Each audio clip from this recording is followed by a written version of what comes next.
Well, I will admit, it's not entirely unpleasant seeing you again. Having watched Daredevil seasons 1 to 3 recently, I now also checked out the first season of Daredevil Born Again, a series which tries to tell more of a standalone story rather than something that is connected with everything else, which of course doesn't fully work though, and will leave some people confused, but overall it's easy enough to follow. Anyways, I have prepared myself, having watched not only the original show, but also Hawkeye and Echo a while ago, which also add a little bit to the story. I doubt that they will reference She-Hulk here though, but there was a reference to Miss Marvel now that I think of it, so we'll see. Fortunately, it's not too in your face with the references for the most part, but let's talk about the series itself and a bit of the story, shall we? So it starts years after the original series concluded. Matt, Karen and Foggy are going out in a pub and are having a good time, when suddenly an old foe appears, in the form of Bullseye, and he just attacks, also wounding Foggy, who eventually even dies because of the wounds. Matt, disguised as Daredevil, throws Bullseye from the roof, but somehow Bullseye survives. I guess they didn't just fix his back, but made him more supernatural at the end of the original series. A year later, Matt has stopped his vigilantism and opened a new law firm with another partner. But there's more trouble coming.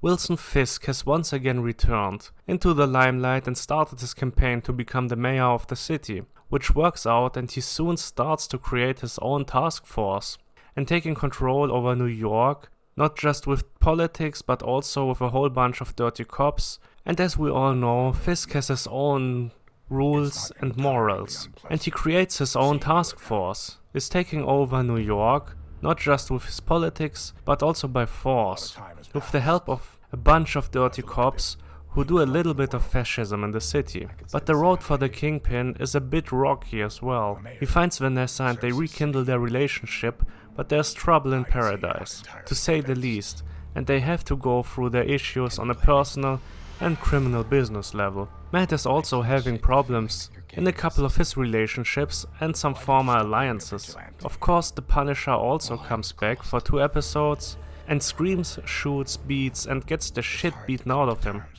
Yet again.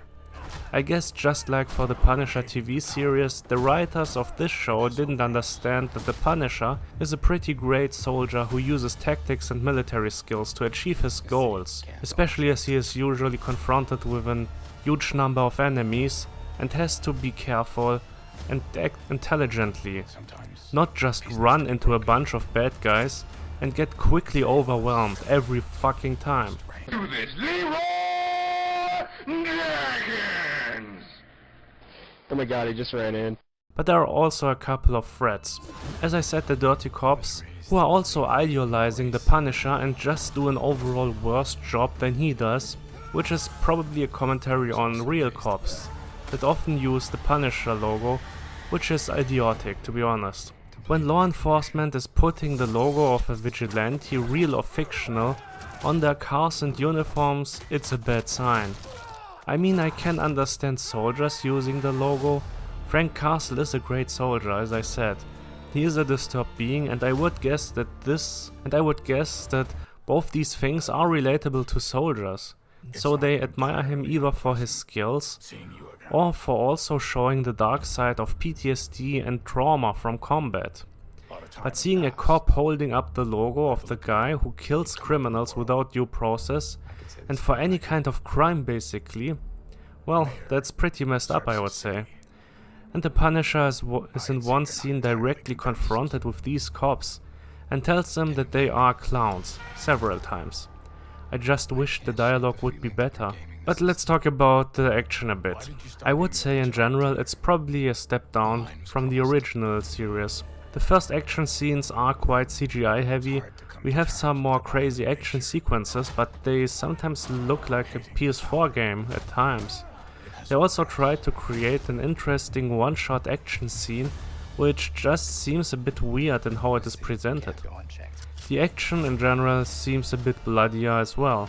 Matt is also using his stick to ram the tip through bodies. I'm also pretty sure he killed at least a few guys. So I'm not entirely sure if they just wanted to make him look more brutal, or if he is actually killing people here. It does look like it though. And it feels like quite the departure from Matt's character in the original show. But you could maybe explain it by him losing it when he throws Bullseye off the roof, I guess. But on the other hand, Bullseye also survived, so maybe even seemingly mortal wounds and a lot of damage are not fatal in this universe. The thing is just Matt is commenting later on Frank just killing people, which seems odd either way, as he is more brutal here and seemingly willing to kill. The look of the series is also a bit odd. It looks kind of cheaper and they play with the aspect ratio a couple of times, which seems a bit random. And just like the editor or director got bored in that moment. The action overall is a bit weaker and the effects are also weaker, but it's also more effects heavy. It's not as effects heavy as other Marvel shows though, I would say, and it looks better and it's better put together than She-Hulk, I would say, which had some outright confusing sequences. This season is also stuffed with new plotlines, characters and groups. Fisk, Matt's new friends, Fisk's lackeys and enemies, the dirty cops, the vigilantes which are roaming the streets while Daredevil is gone. A lot is going on to make it short, maybe too much. It has interesting aspects and ideas though. The cops getting more and more aggressive, framing people as vigilantes even though they weren't, and just in general abusing their power is an interesting question to raise. And asks questions which are justified to raise. But also Fisk turns full on evil to a point that it is cartoonish, especially in the last 2 episodes.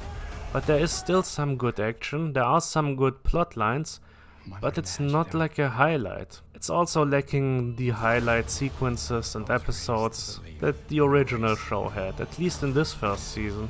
Overall, it's an okay season though. I have to say my favorite episode is one that is mostly a standalone story. The episode is about a bank robbery and Matt decides to join in on the fun. Mix himself under the hostages by just stumbling into the building and then gets also taken hostage. Piece by piece he is figuring out how to solve the situation with the hostages still breathing and also learning about what is going on here. It's great stuff. Sure, it does get back to the bigger story in the end, and there are groan-worthy references to another Marvel show at the start of the episode, but I was kind of okay with the episode as a whole. It was a nice story and a good idea, and it was well executed. I wonder how they will continue it and if they can iron out the weaknesses. The production was more than troubled from what I heard, and I hope they can really stick the landing with the second season, and they don't have to continue it more, I think. Bringing it back for 2 seasons is absolutely fine.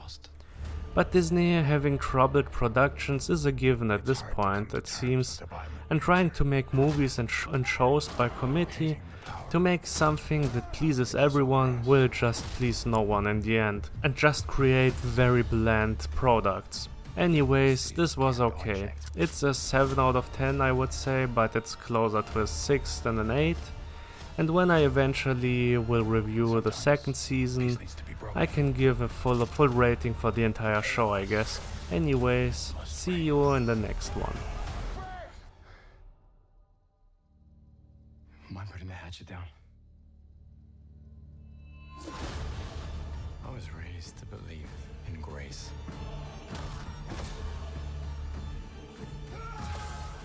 But I was also raised